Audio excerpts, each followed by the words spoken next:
Hano yangije se ntago muri kuhareba singa hari cyubutse turiya ubundi yamanutse dire atambika hano gutya aha imanuka hano imanuka gutya igepfiriya mu muceri aha Imvubu nawe urabyumva reba ahantu ukuntu ingana urebe n'ahantu yanyura ukuntu hasigara hameze nese urumva imyaka yasigara ni nari imari nanjye ayibonye mu gitondo mbwira abantu ati ngo hano hari imvura. Ni bamwe mu baturage mu karere ka Gihinga bahinga umuceri mu gishanga cya Rwinkwavu mu karere ka Kayonza bava ku kwezi gushize imvura ije mu gishanga cya bikabangiririza imyaka ibyo bavuga ko byabashize mu gihombo aho kugeza n'ubu bakaba batarahabwa indishyi. Icyifuzo cyabo ngo nuko inzego bireba zabafasha gushaka umuturambye w'icyo kibazo. Ni nari imari nanjye ayibonye mu gitondo mbwira abantu ati ngo hano hari imvura. Nari mu baturage hara ku gishanga nese atamakarengane abantu yoneye ubungubu ko nta kintu bari kubona batarahombye dufite ikibazo ko ishobora kuza duhita ejo twumva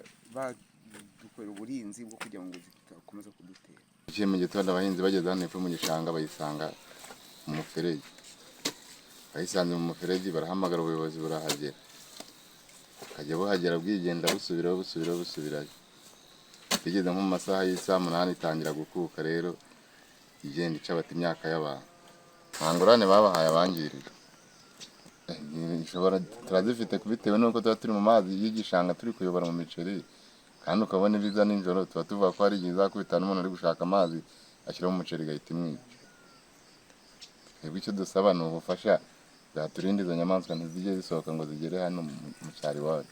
Babangirizwa ntago nari numva umuntu bishyuye yarabyangije umuceri pire yarangije hose irazamuka kugeza hano aho yaguye mbega nyine urumva nawe urumva yangije ibintu byinshi umuceri yarawangije reba nkuriya muntu yaramaze iminsi ashyiramo abakozi kandi yezagamo umuceri mwinshi urumva ubwo rero urumva se buriya bamurishye hari icyo byabitwaye hari igihe yaza iki cyayizanye urumva kitazana n'indi ubundi abantu bashinzwe izo mvubu izo nyamaswa bakwiriye kugira icyo bakora kugira ngo zitagaruka kwangiza.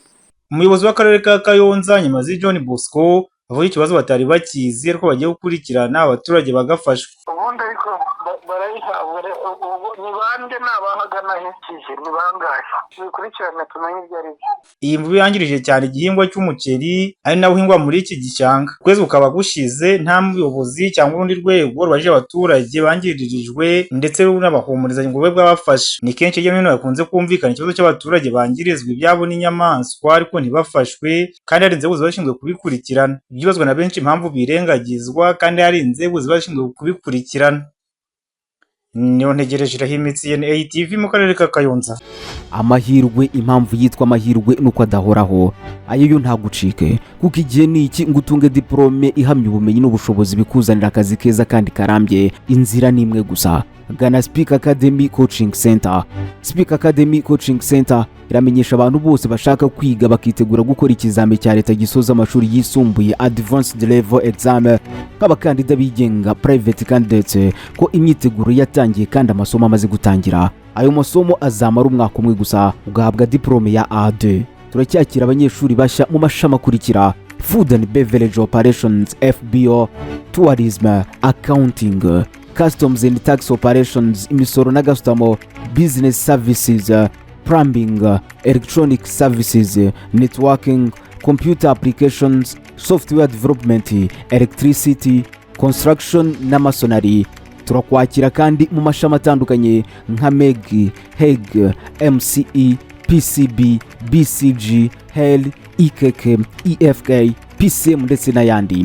Kwiyandikisha bikorwa buri munsi mu masaha y'akazi ni ku biro bya Speak Academy Coaching Center mu mujyi wa Kigali ni hafi ya Sainte Famille. Ku bindi bisobanuro ukaduhamagara kuri 0788 19 74 48 na 0786 39 37 na 0782 75 67 utibagiwe na 0788 53 06 171. Speak Academy Coaching Center, tegura ejo hawe.